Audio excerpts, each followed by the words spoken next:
verdenskrig og den efterfølgende efterkrigstid ændrede magtbalancen sig i verden markant, da man nu stod med kun to stormagter, USA og Sovjet, de ideologiske modsætninger.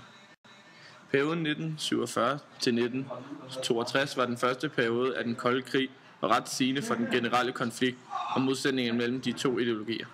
Under perioden blev forholdet mellem de to stormagter, USA og Sovjet, mere og mere anstrengt.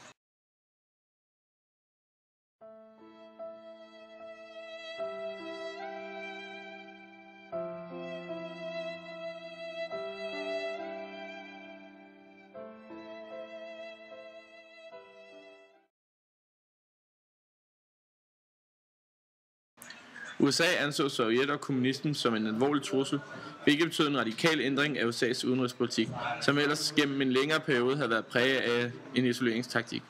Den nye udenrigspolitik kom til udtryk i gennemførelsen af Truman-doktrinen og Marshallplanen.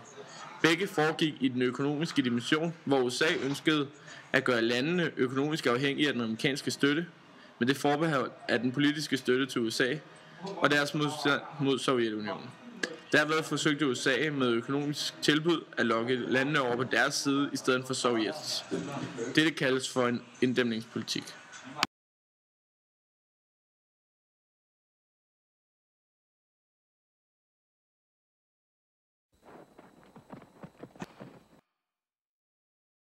I 1949 sluttede den kinesiske borgerkrig med en kommunistisk sejr, hvilket kom som en stor chok for USA, og det betød, at et af verdens mest befolkede lande overgik til kommunismen.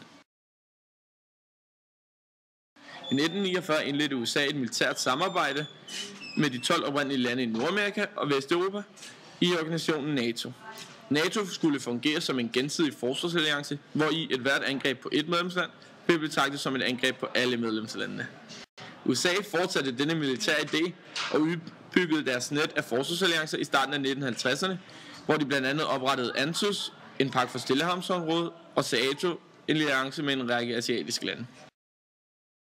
Koreakrigen blev den første store internationale magtkamp mellem de to ideologier på fremmed grund, da USA og Sovjet støttede hver sin del. USA med flere lande støttede Sydkorea i deres forsvar mod Nordkorea, som var støttet af Sovjet og Kina. Begge lande blev både større økonomisk og militært. I 1953 dør så den sovjetiske diktator Josef Stalin efter 12 år på posten. Dette resulterer i en kort afspændingsperiode, hvor Sovjet fryser de fleste af deres aktiviteter.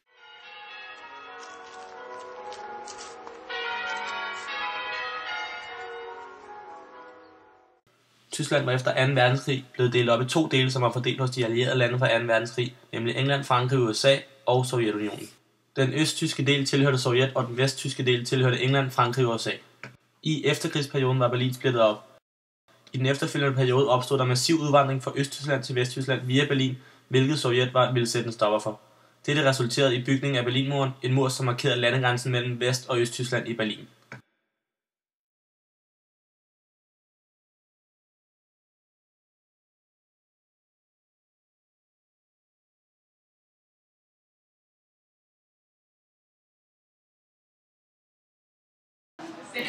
Cuba var efter en kommunistisk revolution i 1958-1959 overgået et kommunistisk styre med Fidel Castro som præsident for diktaturstyret.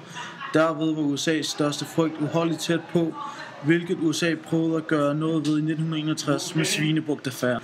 Sovjet brugte denne episode som grundlag for opstilling af ramper til mellemdistanceraketter, så man kunne ramme store dele af USA, da Sovjet officielt ville beskytte Cuba mod eventuelle nye angreb.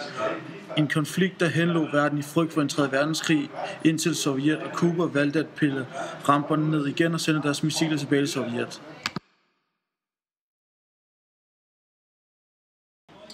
Perioden er kendetegnet ved, at forholdet mellem Sovjetunionen og USA blev køligere og køligere. Begge lande oprustede deres militær markant og indgik en masse politiske alliancer. Det kølige forhold mellem de to stormagter betød, at der opstod en række konflikter, der kunne udløse en 3. verdenskrig. Dette blev dog aldrig aktuelt.